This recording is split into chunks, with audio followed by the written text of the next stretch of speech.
चीकू मेरा दोस्त था। नहीं मतलब दुनिया में अब भी है, मगर मेरे से टच में नहीं है। एकदम मस्त मौला और मतवाला, हमेशा दिल के सुनने वाला, मन की करने वाला। लेकिन ये जो लाइफ है ना, लाइफ ये हमेशा उसकी लेने में लगी रहती थी। और जब सब कुछ ठीक चल रहा होता तो चीकू खुद अपनी लाइफ की लेने में लग जाता। बाय गॉड, एकदम करेक्टर था वो आदमी। नहीं मतलब है, अरे वो बताया ना कि टच में नहीं है ना। तो ये चीकू की कहानी है और थोड़ी पिंकी की भी। मैं उन दोनों को कैसे जानता हूं? वो क्या है ना कि चीकू के साथ तो मैं जवान हुआ और पिंकी के साथ मेरी जवानी कटी। तो समझ गए ना? हाँ, ये लव ट्रायंगल वाला केस है। अब बताइए कि कहानी कहां से शुरू करूं? उस टाइम से जब चीकू की लाइफ में पिंकी बहार बन के आई, या उस वक्त से जब मैं उसकी जिंदगी में पतझड़ लेकर आया? पतझड़। एक काम करते हैं, ट्रेजेडी से शुरू करते हैं। इससे होगा ये कि अगर हैप्पी एंडिंग हो गई तो आपको भी तसल्ली हो जाएगी। वैसे मैं होने तो नहीं दूंगा हैप्पी एंडिंग। चलिए शुरू करते हैं।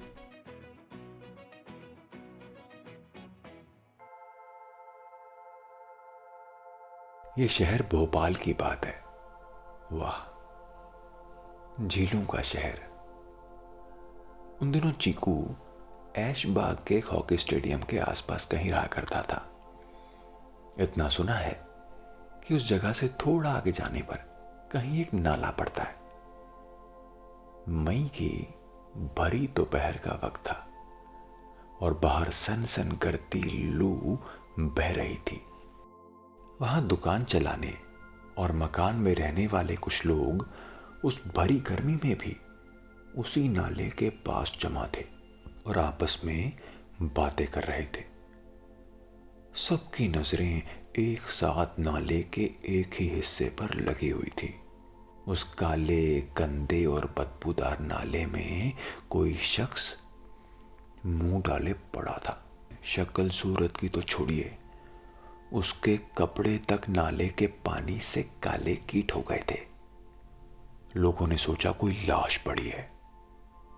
जब उन्होंने थोड़ा पास जाकर देखा तो नाले के अंदर सिर डाले उस आदमी ने थोड़ी सी हरकत की। उसके बाएं हाथ में अब भी शराब की बोतल थी। ये तय था कि बोतल के अंदर का नारंगी पानी उस शख्स के पेट में जा चुका था और वो खाली बोतल नाले का काला पानी पी गई थी। लोग उसे जब भी आवाज देते, ओ भाई, ए भाई, तो उसके आसपास से पानी के बुलबुले उठने लगते। लोगों को तसल्ली हो जाती कि बंदा अब तक सलामत है। वो तमाशा और थोड़ा चलता, लेकिन पास ही थाना था तो पुलिस को आने में ज्यादा देर लगी नहीं। पुलिस आई, 2 लोग अंदर कूदे और उस काले पड़ चुके शख्स को नाले से बाहर निकाल लाए। गोश्त की दुकान लगाए एक बंदे ने पास रखा बाल्टी भर पानी लेकर उस भले आदमी पर दे मारा। गंदगी धुली तो उसकी शक्ल सामने आई। वो मेरा दोस्त चीकू था। उस वक्त उसकी उम्र रही होगी यही कोई 17-18 साल।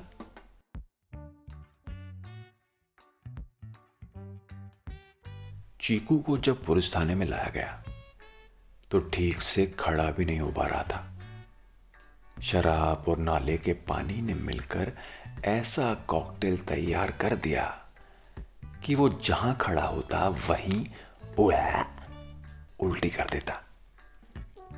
परेशान पुलिस वालों ने उसे बाहर बनी लोहे की बेंच पर बिठा दिया और गोद में एक बाल्टी रख दी। इमरान भाई जब तक वहां पहुंचे तब तक चीकू वो आधी बाल्टी उल्टी से भर चुका था और उसकी हालत खराब हो गई थी। सामने इमरान को देखते ही उसने अपनी जगह से उठने की कोशिश की और वो बाल्टी एक तरफ लुढ़क गई। खैर, उसे कहाँ उसकी फिक्र थी। वो कुछ एक कदम चला और फिर इमरान की गोद में जाकर गिर गया। ये जो इमरान भाई थे, ये 2 साल से चीकू के बड़े खास थे। पान की दुकान पर दोनों की जान पहचान हुई थी, तो ये जान पहचान दोस्ती में बदल गई। बेचारे पर हर दूसरे तीसरे दिन होने वाली चीकू की ऐसी हरकतों से निपटने की जिम्मेदारी आ पड़ी थी। अब उन्होंने चीकू को भाई जो कह दिया था, और भाई की मोहब्बत में भोपाली कुछ भी कर गुजरते हैं। उस थाने में एक चौहान साहब थे, एसआई। उनका बेटा भी कभी इमरान के साथ पढ़ा करता था। ना सिर्फ पढ़ा करता था बल्कि दोस्ती भी गहरी थी। तो इमरान ने चौहान साहब को फोन कर चीकू को पुलिसिया सुताई से तो बचा लिया था, लेकिन अब मामला जरा संगीन हो चला था। तभी इमरान को देखकर हेड साहब ने उसे चीकू के साथ अंदर आने को कहा। इमरान ने चीकू को सहारा दिया और उसे लेकर अंदर पहुंचे। उनसे दुआ सलाम ली और बोल पड़े, साहब, दिल का मामला है, लड़का जरा ज्यादा पी गया तो इसीलिए चोरी भी की है।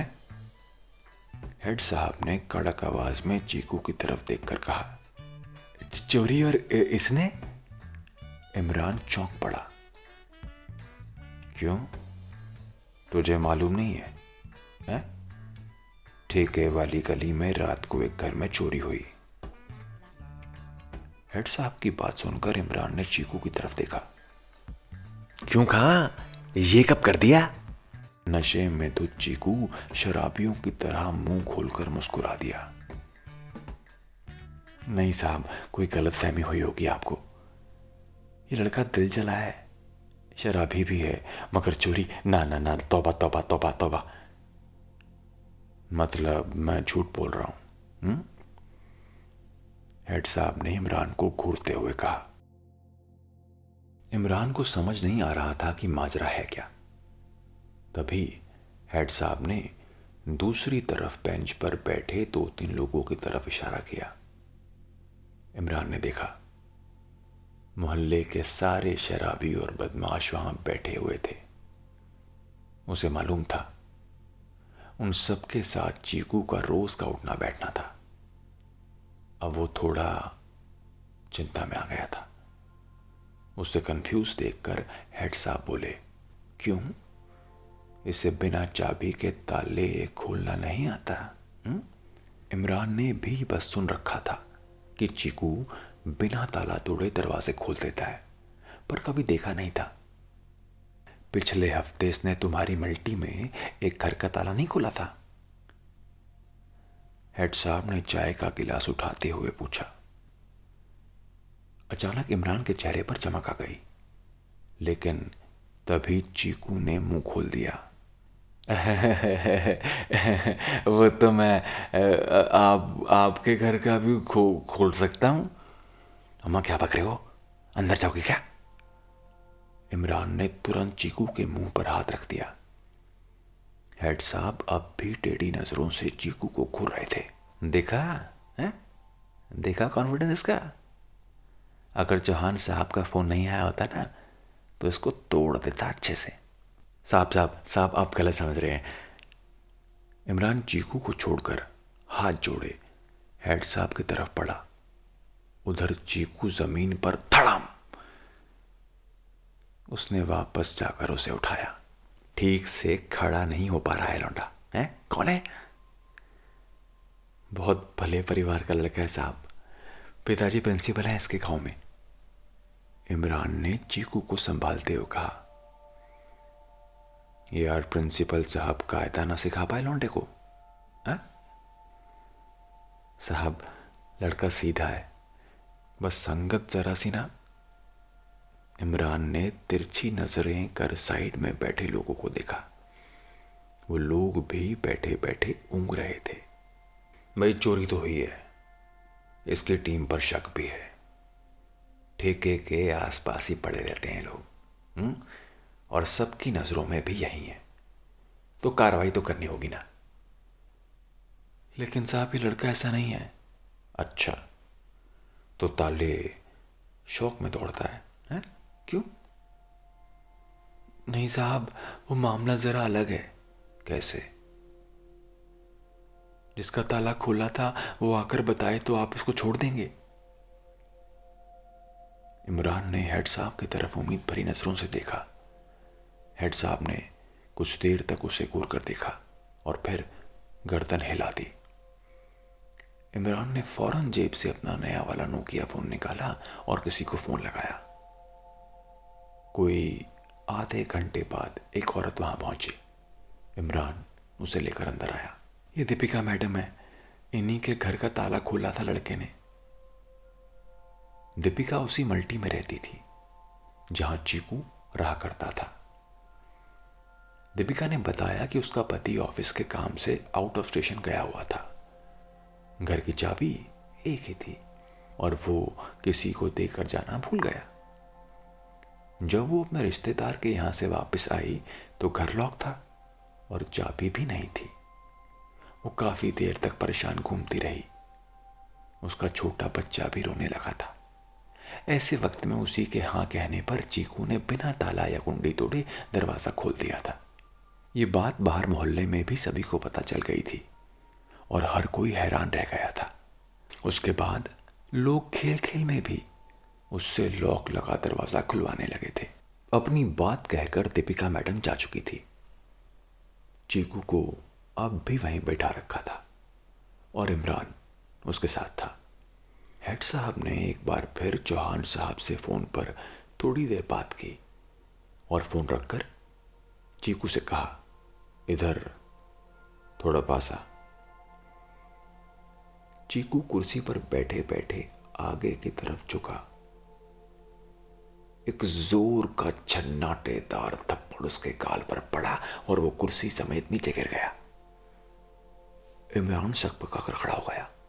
उसका गला सूख गया था। उसने थूक निगलते हुए चीकू को देखा जो औंधा पड़ा हुआ था। साले, बाप ने तुझे यहां पढ़ने भेजा है या बदमाशों के साथ बैठकर शराब पीने? हेड साहब अपनी जगह से उठे और उन बदमाशों के पास गए। एक दुबले से बंदे का कॉलर पकड़कर उसे उठाया और पूरी ताकत लगाकर जमीन से 1 फीट ऊपर उठा दिया। बेटा, आज के बाद किसी बाहर से आए लड़के को बिगाड़ा ना तो याद रखना, मैं ये डंडा डाल दूंगा पूरा अंदर। समझ गए ना तुम लोग? वहां बैठे बाकी के बदमाश हेड साहब के तेवर देखकर ही डर गए। इतना कहकर हेड साहब ने उसका कॉलर छोड़ दिया और वो धड़ से जमीन पर आ गिरा। उन्होंने 2 बार चुटकी बजाई और इशारे से इमरान को चीकू को ले जाने के लिए कहा। इमरान ने हड़बड़ाकर चीकू को पकड़ा और लगभग उसे घसीटते हुए तेजी से थाने से बाहर निकल गया। मेरा दोस्त चीकू कोई ऐसे ही दीपेवड़ा दास, मेरा मतलब है देवदास, नहीं बन गया था। इस पूरे घटनाक्रम से कोई 4 साल पहले मेरे टाउन के सारे लड़के उसे दी हंटर बुलाते थे। वो वाला हंटर नहीं, बल्कि दी डॉग हंटर। शहर भर के आवारा कुत्तों को मारना चीकू का शौक था। दिन में एक बार वो अपने दोस्तों के साथ शिकार पर निकलता और चुन चुन कर कुत्तों का शिकार करता। ऐसे ही किसी दिन एक कुत्ते पर निशाना लगाते लगाते वो खुद निशाना बन गया, पिंकी का। पर वो कहानी अगले पार्ट में। नमस्कार।